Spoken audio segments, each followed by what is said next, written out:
4/4 এর 29 এর গ, এটা কি 29 এর গ যদি করতে যাই আমরা, তাহলে আমাদের কি করতে হবে? প্রথমে আমরা অঙ্কটা, এটা আমাদের অঙ্ক ছিল, এই অঙ্কটা আমাদের মিলাতে হবে। এটা মিলাতে গেলে কি করতে হবে? খনন থেকে পাই, এটা সব মিশে ফেলছি। খনন থেকে কি পেলাম? x + 1 x মান √5 কতে পাইছি। x + 1 x এর মান কি পাইছিলাম? √5 পাইছিলাম। যে এটা আমি কি করব? বর্গকে বর্গ করব। বর্গকে কি করব? বর্গ।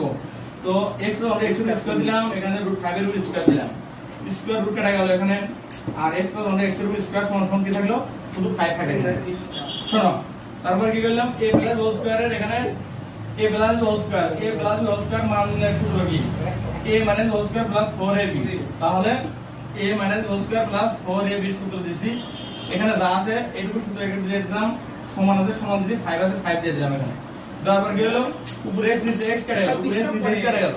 দেওয়ার পর x x x স্কয়ার সমান সমান, এখানে 4 আসলে প্লাস অবস্থায় 4 কে আমরা সমানের ডানে পার করে দিলাম, -4 হয়ে গেল। x x স্কয়ার সমান কি হয়?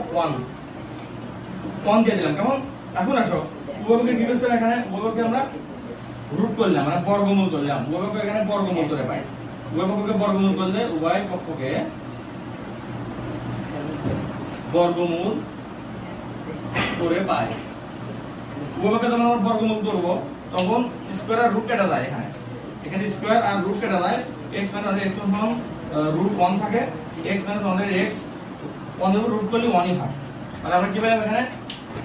x - 1 x এর মান 1 পেলাম। এখন মূল অঙ্ক আসো, x² - 1 x², তারপর আমাদের ঘন করতে হবে কিউব, এর মান বের করতে হবে। সেজন্য আমরা আগে কিন্তু বাইর করে দিয়েছি যে x + 1 x এর মান √5 দেয়া আছে, আর x - 1 x এর মান কি? 1। এই দুটো আমরা বাইর করে নিয়েছি আগে। এখন আমরা মান বসাবো। এখানে সূত্র দেব কি? a² - b² সূত্র দেব। a² - b² সূত্র কি? a + b * a - b। এখানেও আমরা যে x² - 1 x² সূত্র দিলাম, যে a + b * a - b, second bracket দিয়ে এই কিউবটা দিয়ে দিলাম, কারণ এই কিউবটা x + 1 x ও পাবে, x - 1 x ও পাবে এই কিউবটা। এখন মান বসে দিছি। x + 1 x এর মান কি? √5, এই √5 দিয়ে দিলাম। আর x - 1 x এর মান কত? 1, এই 1 দিয়ে দিলাম। 1 এর সাথে যদি আমরা 5 কে গুণ দিই, তাহলে √5 এ থাকলে আর কিউব দিয়ে দিলাম। √5 এর উপর কিউব মানে কি?